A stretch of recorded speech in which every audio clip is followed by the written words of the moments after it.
अथ 27ोऽध्यायः श्रीभगवानुवाच प्रकृतिस्थोऽपि पुरुषो नाज्यते प्राकृतैर्गुणैः अविकारादकर्तृत्वात् निर्गुणत्वात् जलार्कवत् स एष यर्हि प्रकृतेर्गुणेष्वभिविषज्यते अहं क्रिया विमूढात्मा कर्तास्मीत्यभिमन्यते तेन संसारपदवीमवशोभ्येत्य निर्वृतः प्रासङ्गिकैः सदसन्मिश्रयोनिषु अर्थे ह्यविद्यमानेऽपि संसृतिर्न निवर्तते ध्यायतो विषयानस्य स्वप्नेनर्थागमो यथा अत एव शनैश्चित्तम् प्रसक्तमसतां पथि भक्तियोगेन तीव्रेण विरक्त्या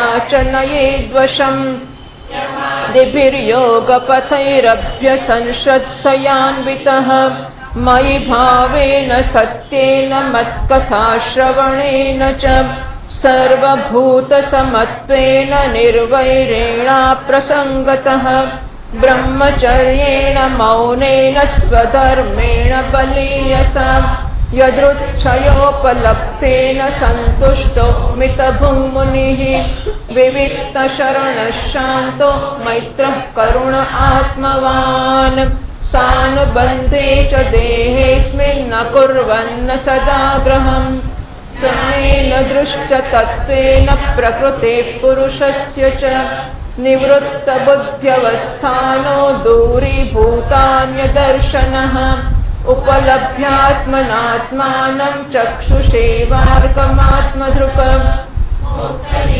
सदा भासमसति प्रतिपद्यते सतो बन्धुमसच्चक्षुः सर्वानुस्युतमद्वयम् यथा जलस्थ आभासस्थलस्थेनावदृश्यते स्वाभासेन तथा सूर्यो जलस्थेन दिवि स्थितः एवं त्रिवृदहङ्कारो भूतेन्द्रियमनोमयैः स्वाभासैर्लक्षितोऽनेन सदा भासि न सत्यदृक् भूतसूक्ष्मश्विह निद्रयाम् लीनेष्वसति यस्तत्र विनिद्रो निरहङ्क्रियः मन्यमानस्तदात्मानमनष्टो नष्टवन्मृषा नष्टे हङ्करणे द्रष्ट नष्टवित्त इवातुरः एवं प्रत्यवमृष्या सावात्मानं प्रतिपद्यते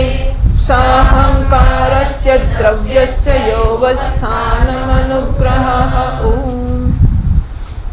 શ્રી ભગવાન કે છે માતાજી જે પ્રકારે જળમાં પ્રતિબિંબિત સૂર્ય સાથે જળને શીતળતા ચંચળતા વગેરે ગુણોનો સંબંધ હોતો નથી તે પ્રકારે પ્રકૃતિના કાર્ય શરીરમાં સ્થિત રહેવા છતાં પણ આત્મા વાસ્તવમાં એના સુખ દુઃખાદી ધર્મોથી લિપ્ત થતો નથી કારણ કે એ સ્વભાવથી નિર્વિકાર અકર્તા અને નિર્ગુણ છે. આગળ કહ્યું કે ક્ષેત્રજ્ઞએ પ્રવેશ કર્યો અને ક્ષેત્રજ્ઞને જાણવો એ જ કરવાનું છે.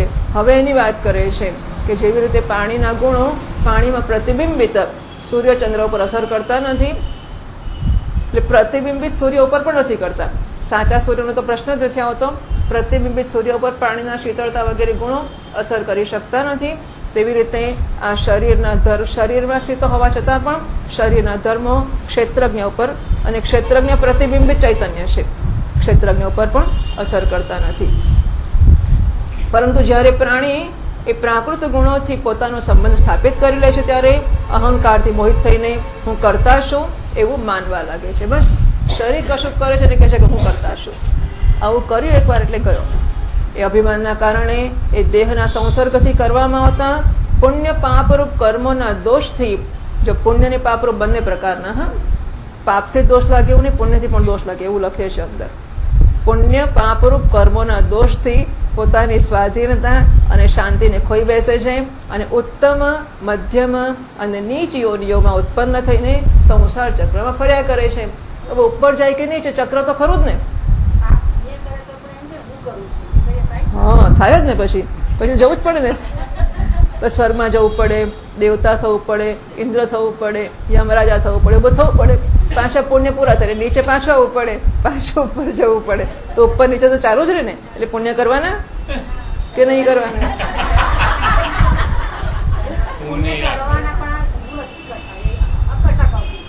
તો પછી પુણ્ય કહેવાય કેવી રીતે?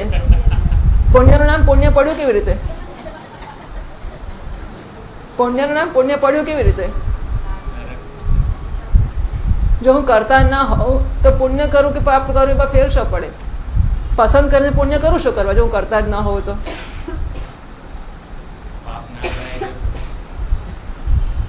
હું જયારે કરતા જ ના હોઉં તો પાપ ને પુણ્યનો ભાગ જ કોણ પાડે? કોણ વિભાગ પાડશે? પાપ ને પુણ્યનો કરતા જ પાડશે ને. જો હું તો પુણ્ય કરું, હા, પાપ ના કરું, એ કરતા કે બીજું કોઈ કે કરતા કે નહીં? તો પછી પુણ્ય કરવાના કે નહીં કરવાના? એને અંચય કહેવાય, એને અંચય કહેવાય. બધી સમજ પડ્યા પછી જયારે આપણે કહેલું માનવું પડે અને આપણને દલીલ કરવાનું કશું સૂઝે નહીં ત્યારે એમ કેવું કે સમજ નથી પડતી, એનું નામ શું? અંચય. સમજ્યા પછી કરવું ના હોય અને ત્યારે એવું કેવું કે સમજ નથી પડતી, એને અંચય કહેવામાં આવે છે. સમજ પડે પછી કરતા શું વાંધો આવે છે? શું વાંધો આવે છે? બરાબર છે. એટલે આવશે અનંતવાર ભાગવતમાં આવ્યા કરશે કે નાનો બાળક છે એ જયારે જીવડું પાણીમાં પડ્યું હોય અને કાઢીને બહાર મૂકે તો પુણ્ય બુદ્ધિથી કરતો નથી, અને કોઈને તમાચો મારે તો પાપ બુદ્ધિથી કરતો નથી. એમ જ્ઞાની પુરુષ સ્પોન્ટેનિયસલી સહજ રીતે સારું કામ કારણ કે કરતો આવ્યો છે માટે થશે, નથી કરતો માટે નહીં થાય. પણ કારણ કે પાપ છે કે પુણ્ય છે એવું નામ એનાથી એને ખબર જ નથી કે આ પાપ છે કે આ પુણ્ય છે. એના શરીર હવે આ પંખો છે એને ફરવું અને આપણને જે કે ઠંડી કે ગરમી કશું જે આપતો હોય તે માનો કે થોડીક હવાની વધારે ગતિ ચલાવે છે એવું એ કરે તો એને પુણ્ય કર્યું કે ના કર્યું? એ પસંદ કરે કે બહુ પુણ્ય કરું થોડું પાપ કરું, એવું કરે કે ના કરે? કેમ ના કરે? કારણ કે એને આવું બનાવેલું જ છે કે આ પ્રકારે મોટર એની ફેરવીને મૂકી છે, આટલા આરપીએમ એને ફરવું એટલે ફરવું, આમ એક ઉપર મૂકે આટલું ફરવું, બે પર મૂકે આટલું ફરવું, આમ ફરવું એ કર્યા જ કરે. એને કોઈ પ્રકારની પસંદગી જ નથી. બરાબર છે ને? પુણ્ય કે પાપ જે પ્રકારનું એમાં સંસ્કાર, એટલે સંસ્કાર કહેવાય, જે પ્રકારના સંસ્કાર એમાં ગોઠવેલા છે એ સંસ્કાર અનુસાર વર્તન એ કરે જ છે. એમ જ્ઞાની પુરુષ કે નાનો બાળક, પણ આપણે જ્ઞાની પુરુષની વાત કરીએ કે ભગવાન મહાત્મા કે સંત કે ભક્ત, એ વર્તન કરે છે ત્યારે જે પ્રકારના સંસ્કાર એના શરીરમાં મૂકવામાં આવેલા છે એ સંસ્કારના આધારે કરે છે. માછલી ખાતો હોય તો પાપ છે એવું નામ નથી આપતો, એ ખાય, માછલી પણ ખાય, એને કશો વાંધો જ નહીં. અને દાળ ભાત શાક ખાતો હોય, માછલી ના ખાતો હોય તો પાપ છે માછલી ના ખવાય, એવું નથી કરતો. સમજાય છે? જે પ્રકારના સંસ્કાર એની ઉપાધિમાં ગોઠવાયેલા છે એ સંસ્કારના આધારે એ કામ કરે છે. એ હમણાં જ મારા વાંચવામાં આવ્યું સ્વામી વિવેકાનંદજીને માટે. તમે ક્યાં વાંચ્યું કે પુસ્તક હાથમાં આવ્યું હશે, પણ એમણે કહ્યું, શું કહે છે તું? હા,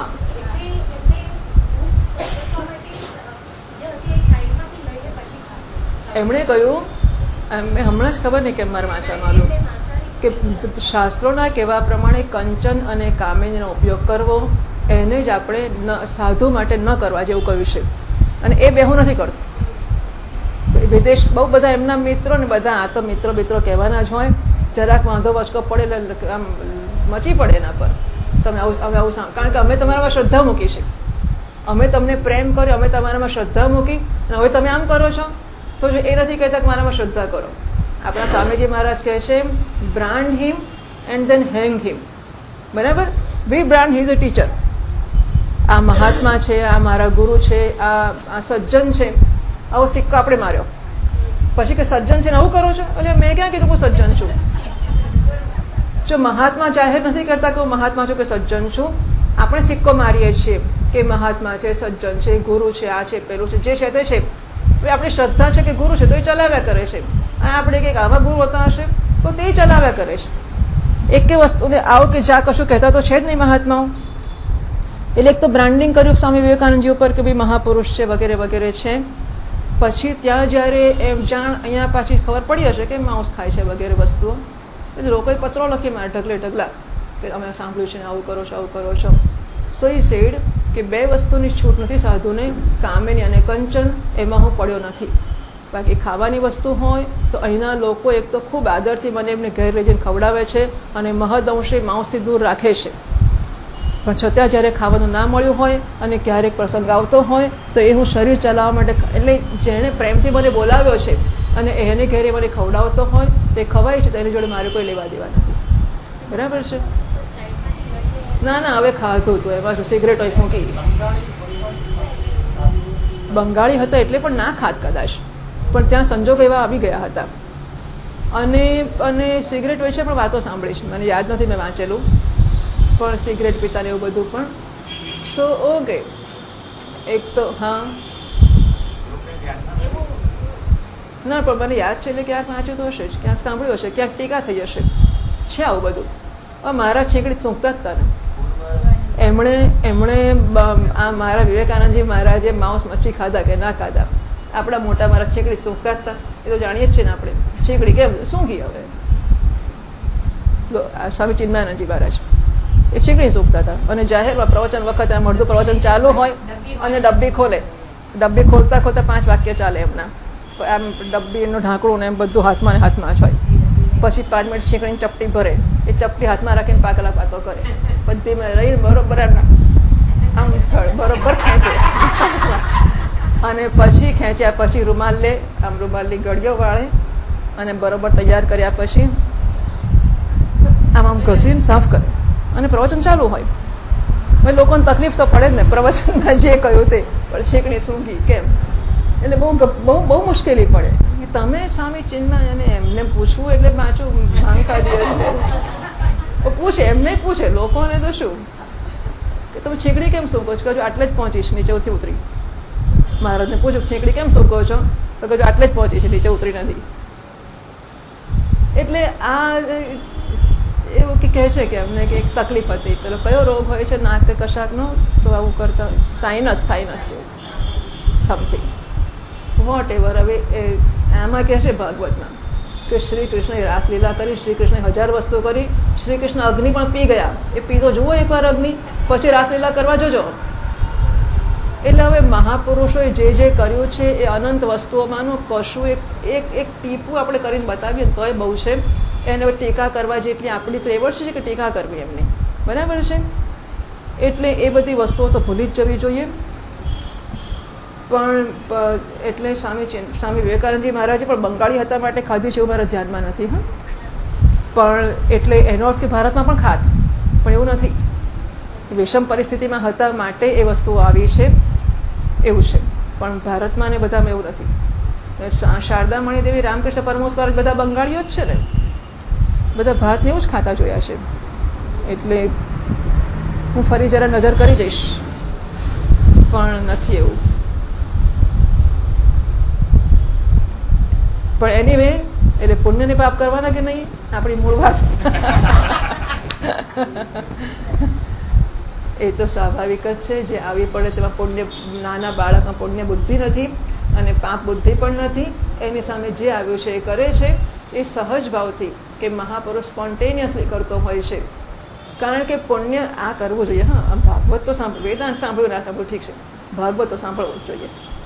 એનું કારણ, ચાલો મને આપણી રુચિ છે, ભગવાનની કૃપા છે, ભગવાનની ખૂબ કૃપા સમજવી કે ભાગવત હોય એટલે આપણને એમ થાય કે 4 વાગે તો 4 વાગે, ગમે તે ના થઈ જાય, ગમે તે થઈ જાય, ભાગવત તો હું સાંભળીશ જ, એમાં તો એક દાડો છોડીશ નહીં. સ્નાન કરીને આવીશ, આ કરીશ, પેલું કરીશ, બધું જ કરીશ.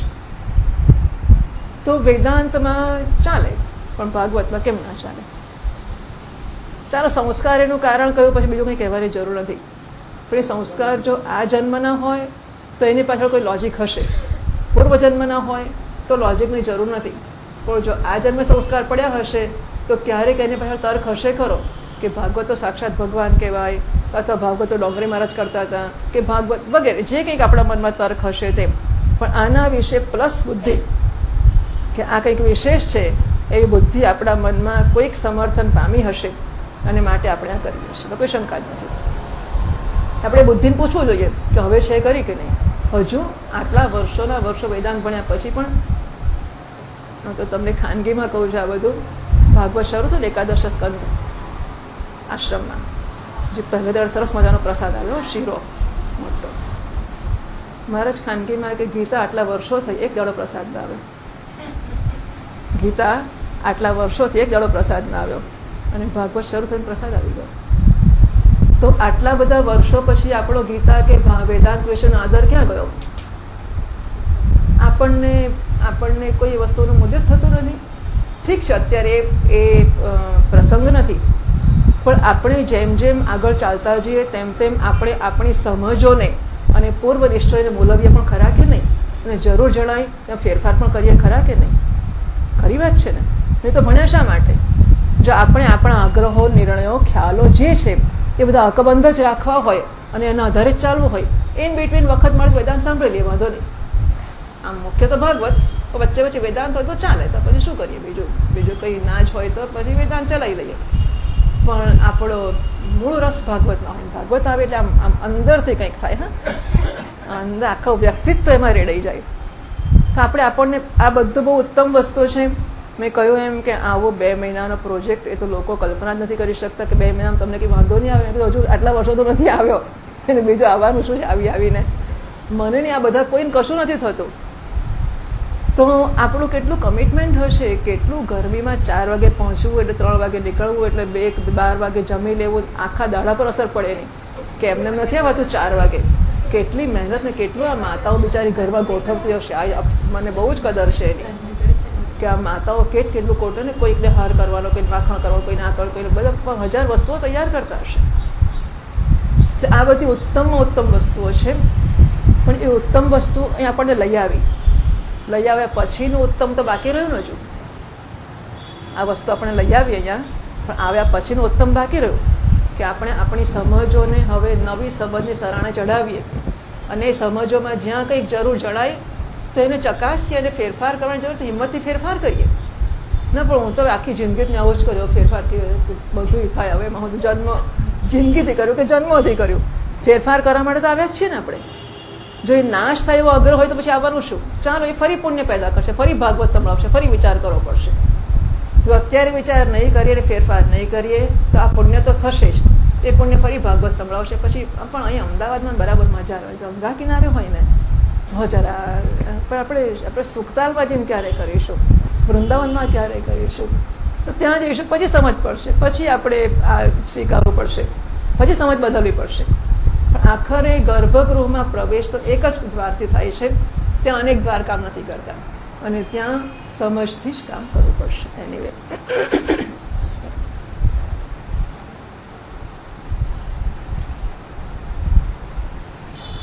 ક્યાં છે પુણ્ય ને પાપ? આ અભિમાનને કારણે આ ક્ષેત્રજ્ઞ કે જીવાત્મા દેહ વગેરેના સંસર્ગથી કરવામાં આવતા પુણ્ય અને પાપરૂપ કર્મોના દોષથી પોતાની સ્વાધીનતા અને શાંતિ ખોઈ બેસે છે, તથા ઉત્તમ, મધ્યમ અને નીચ યોનિઓમાં ઉત્પન્ન થઈને સંસાર ચક્રમાં ફરતો રહે છે. જે પ્રકારે સ્વપ્નમાં ભય, શોક વગેરેનું કોઈ કારણ ન હોવા છતાં પણ સ્વપ્નના પદાર્થોમાં આસ્થા થઈ જવાને કારણે સ્વપ્નમાં દુઃખ ઉઠાવવું પડે છે. એટલું જ નહીં, જાગ્યા પછી એ માણસને બોજો, સવારે મોઢું એટલું ભારે ને ભારે હોય કે શું થયું કે આમ જરા પરળ પછી સ્વપ્નમાં જો આપણને વાઘ દેખાય તો શું સમજવાનું? એટલે સ્વપ્નમાં જ નહીં, જાગી નહીં ભાર હોય એનો, સ્વપ્નમાં આવે તો પ્રશ્ન જ ક્યાં છે? આ પ્રકારે ભય, શોક, અહમ, મમ અને જન્મ મરણ વગેરે રૂપ સંસારની કોઈ સત્તા ન હોવા છતાં પણ અવિદ્યાવશાત વિષયોનું ચિંતન કરતા રહેવાથી જીવનો સંસાર ચક્ર ક્યારેય નિવૃત્ત થતું જ નથી. તો શું કરવાનું? આથી બુદ્ધિમાન મનુષ્ય માટે યોગ્ય છે કે અસત માર્ગ એટલે કે વિષયોના ચિંતનમાં ફસાયેલા ચિત્તને તીવ્ર ભક્તિયોગ અને વૈરાગ્ય દ્વારા ધીમે ધીમે પોતાના વશમાં કરવો. યમ વગેરે સાધનોના દ્વારા શ્રદ્ધાપૂર્વક અભ્યાસ એટલે કે ચિત્તને વારંવાર એકાગ્ર કરીને મારામાં સાચો ભાવ રાખવો, મારી કથાનું શ્રવણ કરવું, સમસ્ત પ્રાણીઓમાં સમભાવ રાખવો, કોઈની સાથે વેર ન કરવું, આસક્તિનો ત્યાગ કરવો, બ્રહ્મચર્ય, મૌનવ્રત અને બલિષ્ઠ અર્થાત ભગવાનને સમર્પિત કરવામાં આવેલા સ્વધર્મથી જેને એવી સ્થિતિ પ્રાપ્ત થઈ ગઈ છે કે પ્રારબ્ધ અનુસાર જે કંઈ મળી જાય છે એમાં એ સંતુષ્ટ રહે છે. જોયું? યદૃચ્છયા ઉપલબ્ધેના. તો આને આવું ક્યારે થાય? સ્વર્ણાશ્રમ ધર્મેણ તપસા હરિતોષણાત વર્ણાશ્રમ ધર્મનું પાલન કરવું અને એમાં જે આવી પડે એ ઈશ્વર પ્રસાદ સમજીને સંતુષ્ટ રહેવું, આના જેવી કોઈ તપશ્ચર્યા જ નથી. અને તો એવી ટેવ પડતી જશે કે પ્રારબ્ધથી જે મળે છે એમાં સંતોષ છે.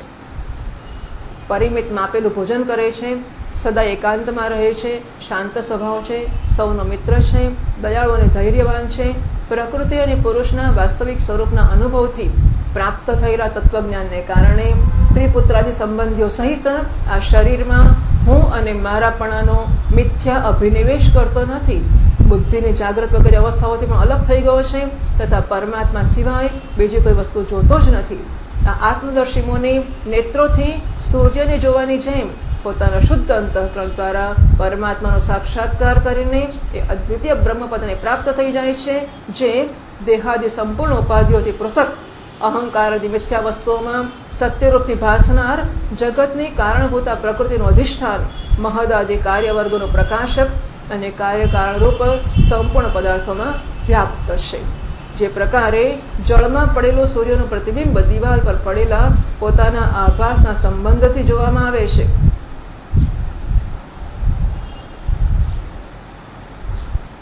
શું જળમાં પડેલું સૂર્યનું પ્રતિબિંબ દિવાલ પર પડેલા પોતાના આભાસના સંબંધમાં જોવામાં આવે છે અને જળમાં દેખાનારા પ્રતિબિંબથી આકાશ સ્થિત સૂર્યનું જ્ઞાન થાય છે. એ પ્રકારે વૈકારિક વગેરે ભેદથી ત્રણ પ્રકારનો અહંકાર દેહ, ઇન્દ્રિય અને મનમાં સ્થિત પોતાના પ્રતિબિંબોથી લક્ષિત થાય છે અને પછી સત પરમાત્માના પ્રતિબિંબયુક્ત ને અહંકાર દ્વારા સત્ય જ્ઞાન સ્વરૂપ પરમાત્માનું દર્શન થાય છે, જે સુષુપ્તિના સમયે નિદ્રાથી શબ્દાદિભૂત સૂક્ષ્મ ઇન્દ્રિય અને મનબુદ્ધિ વગેરેને અવ્યાકૃતમાં લીન થઈ જનાર સ્વયં જાગતો રહે છે અને સર્વથા અહંકાર શૂન્ય છે. જાગ્રત અવસ્થામાં આ આત્મા ભૂત સૂક્ષ્માદિ દૃશ્ય વર્ગના દ્રષ્ટા રૂપમાં સ્પષ્ટતયા અનુભવમાં આવે છે, પરંતુ સુષુપ્તિના સમયે પોતાના ઉપાધિભૂત અહંકારનો નાશ થતા એ ભ્રમવશ પોતાને જ નષ્ટ થયેલો માની લે છે. અને જે પ્રકારે ધનનો નાશ થતા મનુષ્ય પોતાને જ નષ્ટ થયેલો માનીને અત્યંત વ્યાકુળ થઈ જાય છે, એ પ્રકારે એ પણ વિવશ થઈને નષ્ટવત થઈ જાય છે. એટલે તો જાગત શું કરવા? ઊંઘમાં એ માને છે કે હું ભોગવતો નથી માટે હું છું જ નહીં, હવે જાગીને ભોગવું તો હું જ છું. એટલા માટે માતાજી આ સર્વ વાતોનું મનન કરીને વિવેકી પુરુષ પોતાના આત્માનો અનુભવ કરી લે છે, જે અહંકાર સહિત સંપૂર્ણ તત્વનું અધિષ્ઠાન છે અને પ્રકાશક છે. આ બધે આ નાના નાના વસ્તુઓ છે ને ઉપનિષદોનું કામ કરે એવી સુંદર આવા અનંત વસ્તુઓ આવશે, પણ સ્વતંત્ર આ વસ્તુઓને કરી લેવામાં આવે એ ઉપનિષદોનું કામ કરે એવી સુંદર વસ્તુઓ છે. દેવહૂતિરુવાચ પુરુષમ પ્રકૃતિર્બ્રહ્મન્ન વિમુંચતિ કર્હિચિત અન્યોન્યાપાશ્રયત્વાચ્ચ નિત્યત્વાદનયોઃ પ્રભો યથા ગંધસ્ય ભૂમિશ્ચ ન ભાવો વ્યતિરેકતઃ અપામ્રસસ્ય ચ યથા તથા બુદ્ધિઃ પરસ્ય ચ અકર્તુઃ કર્મ બંધોऽયં પુરુષસ્ય યદાશ્રયઃ ગુણેષુ સત્સુ પ્રકૃતિઃ કૈવલ્યં તેષ્વતઃ કથમ ક્વચિત તત્ત્વાવમર્ષેણ નિવૃત્તં ભયમુલ્બણम् અનિવૃત્ત નિમિત્તત્વાत् પુનઃ પ્રત્યવતિષ્ઠતે. શ્રીભગવાનુવાચ અનિમિત્ત નિમિત્તેન સ્વધર્મેણામલાત્મના તીવ્રયા મયિ ભક્ત્યા ચ શ્રુત સંવૃતયા ચિરम् જ્ઞાનેન દૃષ્ટતત્ત્વેન વૈરાગ્યેણ બલીયસા તપોયુક્તેન યોગેન તીવ્રેણાત્મસમાધિના પ્રકૃતિઃ પુરુષસ્યેહ દહ્યમાનાત્વહર્નિશम् તિરો પવિત્રી શનકૈરગ્નિર્યોનિવારણિઃ ભુક્તભોગા પરિત્યક્તા દૃષ્ટદોષા ચ નિત્યશઃ નૈશ્વરસ્યાશુભં દત્તે સ્વે મહિં નિશ્ચિતસ્ય ચ યથા હ્યપ્રતિબુદ્ધસ્ય પ્રસ્વાપો બહ્વનર્થભૃત સ એવ પ્રતિબુદ્ધસ્ય ન વૈ મોહાય કલ્પતે. એવં વિદિત તત્ત્વસ્ય પ્રકૃતિર્મયી માનસં યુञ्जतो નાપકુરુત આત્મા રામસ્ય કર્હિચિત યદૈવમધ્યાત્મરતઃ કાલેન બહુજન્મના સર્વત્ર જાત વૈરાગ્ય આબ્રહ્મ ભુવનાન મુનિઃ મદ્ભક્તઃ પ્રતિબુદ્ધાર્થો મત્પ્રસાદેન ભૂયસા નિશ્રેયસં સ્વસંસ્થાનં કૈવલ્યાખ્યં મદાશ્રયં પ્રાપ્નોતિ હાંજસાધિરસ્વદૃશાચ્છિન્ન સંશયઃ યદ્ગત્વા ન નિવર્તેત યોગી લિંગાદ્ વિનિર્ગમે યદા ન યોગોપચિતાસુ ચેતઃ માયાસુ સિદ્ધસ્ય વિષજ્જતેંગ ન્યહેતુષ્વથમે ગતિ સ્યાત આત્યંતિકી યત્ર ન મૃત્યુહાસઃ. દેવહૂતિજી પૂછે છે, પ્રભુ, પુરુષ અને પ્રકૃતિ બંને નિત્ય અને એકબીજાના આશ્રયથી રહેનારા છે. આથી પ્રકૃતિ તો પુરુષને ક્યારે છોડી શકે જ નહીં. બ્રહ્મન જે પ્રકારે ગંધ અને પૃથ્વી તથા રસ અને જળની પૃથક પૃથક સ્થિતિ નથી હોઈ શકતી, એ પ્રકારે પુરુષ અને પ્રકૃતિ પણ એકબીજાને છોડીને રહી શકતા નથી. આથી જેમના આશ્રયથી અકર્તા પુરુષને આ કર્મબંધન પ્રાપ્ત થયું છે, એ પ્રકૃતિના ગુણો તો રહેશે જ, અને તો કૈવલ્ય પદ કેવી રીતે પ્રાપ્ત થઈ શકે છે? જો તત્વનો વિચાર કરવાથી ક્યારેક પણ આ સંસાર બંધનનો તીવ્ર ભય નિવૃત્ત થઈ પણ જાય તો પણ એના નિમિત્તભૂત પ્રાકૃત ગુણોનો અભાવ નહીં થાય, અને માટે પાછો ભય તો ઉપસ્થિત થશે જ. પુરુષ અને પ્રકૃતિ જોડે જ હોય તો પુરુષ જોડે પ્રકૃતિ રહ્યા જ કરશે. ભલે ને જ્ઞાન થાય કે ગમે તે થાય, પ્રકૃતિ તો રહી જ જશે. શ્રી ભગવાન કહે છે, માતાજી, જે પ્રકારે અગ્નિનું ઉત્પત્તિ સ્થાન અરણી પોતાનાથી જ ઉત્પન્ન અગ્નિથી બળીને ભસ્મ થઈ જાય છે, એ પ્રકારે નિષ્કામ ભાવથી કરવામાં આવેલું સ્વધર્મ પાલન દ્વારા અંતઃકરણ શુદ્ધ થવાથી બહુ સમય સુધી ભગવાનની કથાના શ્રવણ દ્વારા પુષ્ટ થયેલી મારી તીવ્ર ભક્તિથી, તત્વ સાક્ષાત્કાર કરાવનારા જ્ઞાનથી, પ્રબળ વૈરાગ્યથી, વ્રત નિયમો વગેરે સહિત કરવામાં આવેલા ધ્યાનના અભ્યાસથી અને ચિત્તની પ્રગાઢ એકાગ્રતાથી પુરુષની પ્રકૃતિ એટલે કે અવિદ્યા દિવસ અને રાત ક્ષીણ થતી થતી ધીરે ધીરે લીન થઈ જાય છે. શું આ કોઈ ચમત્કાર નથી કે આમ એકાએક કપાઈ ગયો હોય? સાક્ષાત્કાર દિન, આ વસ્તુ વિશે વેદાંતને બહુ તકલીફ હોય છે કે સાક્ષાત્કાર દિવસ તો અવિદ્યા કે એકાએક એક દિવસ it grows upon A person. પૂજ્ય સ્વામીજી મહારાજ કહે છે કે સાયકલ ક્યારે શીખ્યા, કે તરતા ક્યારે શીખ્યા? તો કોઈ એક દિવસે શીખાતું નથી. કે રોટલી કરતા ક્યારે શીખ્યા? ભાઈ સાયકલ તો અમે શીખ્યા જ નથી, પણ કઈ નહીં, રોટલી તો કરતા શીખ્યા. તો રોટલી કઈ દિવસે શીખ્યા? કે આમ તેમ લાંબી પોળી કરતા કરતા કરતા ધીમે ધીમે ધીમે આવડતી ગઈ. પછી પોળ થવા માંડી, પાતળી થવા માંડી, ફૂલવા માંડી. આવું ધીમે ધીમે થતું ગયું. એક જ દિવસે અમુક દિવસે થઈ ગયું એવું નથી થયું. એમ અવિદ્યા અમુક દિવસે નથી જતી રહી. જેમ જ્ઞાનમાં સ્થિતિ પ્રાપ્ત થતી ગઈ, સમજ પડતી ગઈ, અને અવિદ્યાના જન્મેલા કાર્યો છે ધીમે ધીમે ધીમે એમાંથી મુક્તિ આવતી ગઈ. અને કોઈ ચમત્કારથી એક વસ્તુ આ રાતોરાત કરવામાં તકલીફ ક્યાં છે કે ચમત્કાર થયો એમ. કારણ કે એકાએક થયું તો એ કર્મનું ફળ હોવું જોઈએ, કે કશુંક થયું માટે કશુંક થયું એક વસ્તુ, અને કેમ અત્યારે જ થયું. એટલે ધીમે ધીમે ધીમે જ્યારે અથવા તો ક્યારેક કોઈ ચમત્કારથી થાય ના, મહાત્માઓ સ્વીકારે છે કોઈ મહાપુરુષની હાજરીમાં કે કોઈ કે માથે હાથ મૂક્યો કે કોઈ ક્ષણે કોઈકના પ્રભાવ હેઠળ ઘડી પૂરતું અવિદ્યાનું આવરણ દૂર થઈ ગયું તો ક્ષણિક દર્શન થઈ પણ ગયું, પણ ટકશે તો નહીં. જેમ પાણીમાંથી લીલ દૂર કરીને પાણી પીશું, પ્રતિબિંબ ચોખ્ખું જોઈશું અને શુદ્ધ પાણી મળશે, હાથ કાઢી લો પાછું લીલનું આવરણ આવી જશે.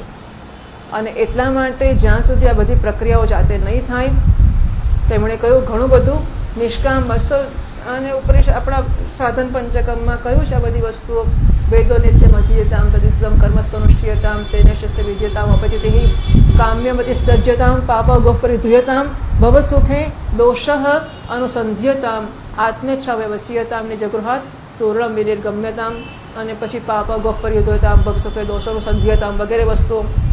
એટલે એમણે સ્પષ્ટ શબ્દોમાં કહ્યું કે નિષ્કામ ભાવથી સ્વધર્મનું પાલન, બહુ લાંબા સમય સુધી ભગવત કથાનું શ્રવણ અને પુષ્ટ થયેલી તીવ્ર ભક્તિ, સંતોષ જ ન થતો, પુષ્ટ થયેલી અને તીવ્ર ભક્તિ, તત્વ સાક્ષાત્કાર કરાવનારું જ્ઞાન, જ્ઞાન એટલે સમજ પડી ગઈ એવું જ્ઞાન નહીં, તત્વ સાક્ષાત્કાર કરાવનારું જ્ઞાન, વૈરાગ્ય ખરો પણ પ્રબળ વૈરાગ્ય, ધ્યાનનો અભ્યાસ ખરો પણ વ્રત નિયમ સહિત, ફાવે તો કર્યું, ના ફાવે તો ના કર્યું, આજે કર્યું કાલે ના કર્યું, અડધો કલાક કર્યું એવું નહીં, વ્રત નિયમ સાથેનું નિશ્ચયપૂર્વકનું.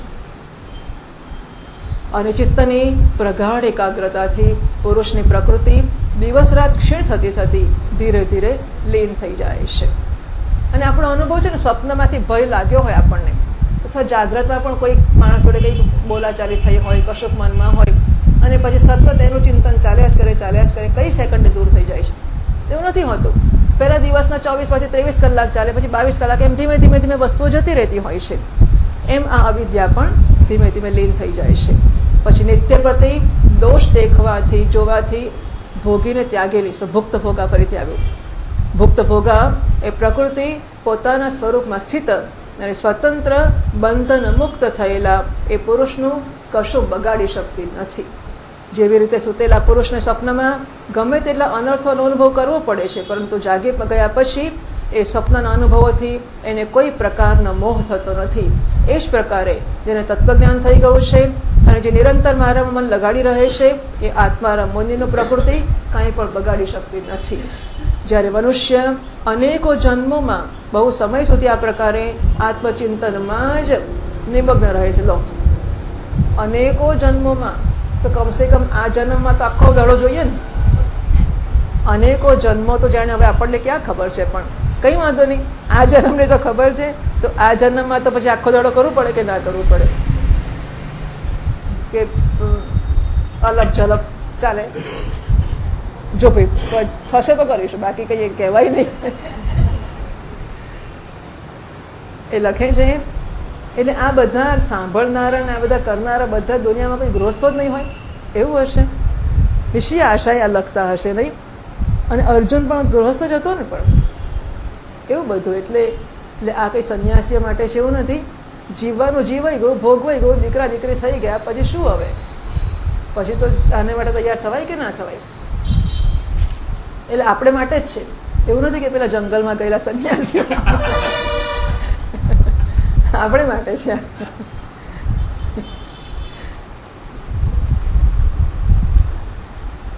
જ્યારે મનુષ્ય અનેકો જન્મોમાં બહુ સમય સુધી આ પ્રકારે આત્મચિંતનમાં જ નિમગ્ન અને મગ્નને નિમગ્ન રહે છે, ત્યારે એને બ્રહ્મલોક પર્યંત બધા જ પ્રકારના ભોગોથી વૈરાગ્ય થાય છે. લો, જન્મોના જન્મ આત્મચિંતન કરે ત્યારે તો વૈરાગ્ય આવે. હજુ જ્ઞાન તો બહુ દૂર છે, વૈરાગ્ય આવે.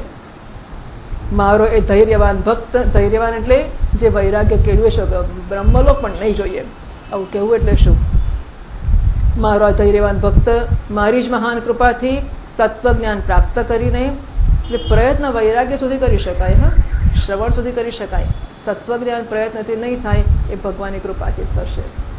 સો સ્વામી કૃષ્ણાનંદજી મહારાજ અને માધવ તીર્થજી મહારાજ, એ બંને વચ્ચે દિવસો સુધી આનો સંઘર્ષ થયો હતો, શાસ્ત્રાર્થ થયો હતો કે શિષ્યની બુદ્ધિથી જ્ઞાન થાય છે કે ગુરુજીની કૃપાથી થાય છે. તો માધવ તીર્થજી મહારાજ કહે છે કે શિષ્યની બુદ્ધિથી થાય, શિષ્ય પ્રજ્ઞા હે કેવલા. જ્યારે કૃષ્ણાનંદજી મહારાજ કહે છે ગુરુજીની કૃપાથી થાય છે. છેવટે નક્કી કરવામાં આવ્યું કે બંનેની એટલી જ જરૂર છે. શિષ્યની બુદ્ધિ છે એ ગુરુજીની કૃપા પ્રાપ્ત કરવાનું કામ કરે છે, એટલી તત્પરતા તૈયાર કરે છે, અને ગુરુજીની કૃપાથી જ્ઞાન થાય છે. એટલે કહેવામાં આવે છે ભક્તુરે વૈ તજ્જાડ્યમ યત્ર શ્રોતાના બુદ્ધ્યતે. શ્રોતાને જ્ઞાન ન થાય તો એ વક્તાની જડતા છે. એ મધુસૂદની વગેરેમાં ચર્ચા કરવામાં આવી ગીતામાં કે વક્તાની જડતા ક્યારે છે? જ્યારે સાધન ચતુષ્ટય સંપન્ન અધિકારી હોય અને વક્તાના વક્તવ્યથી જ્ઞાન ના થાય તો વક્તાની જવાબદારી ખરી. તો પેલો તો કે ભાઈ આ વિવેકશી વસ્તુ છે, વૈરાગ્યશી વસ્તુ છે, અને ઘર બાર કશું છોડાય બોડાય નહીં તો પછી વક્તાની જડતા નથી. એટલે બંને પક્ષ એટલા યોગ્ય હોય ત્યારે આ થતું હોય છે.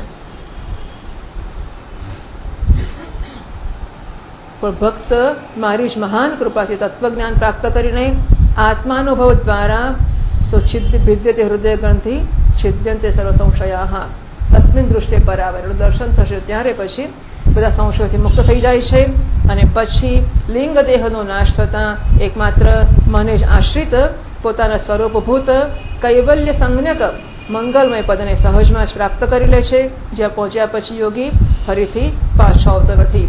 માતાજી જો કે યોગીનું ચિત્ત યોગ સાધનાથી વધેલી માયામયી અણિમા જે સિદ્ધિઓમાં જેમની પ્રાપ્તિનો યોગ સિવાય બીજો કોઈ સાધન જ નથી, ફસાતો નથી, તો પણ મારું એ અવિનાશી પરમપદ પ્રાપ્ત થાય છે, જ્યાં મૃત્યુની દાળ પણ ગળતી નથી.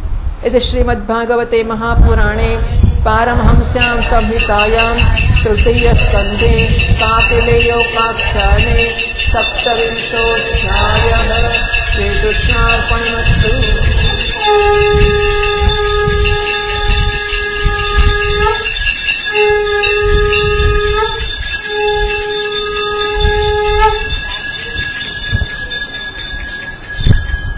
श्री कृष्णचंद्र भगवान की जय, श्री कपिल भगवान की जय, श्री देवहूति मात की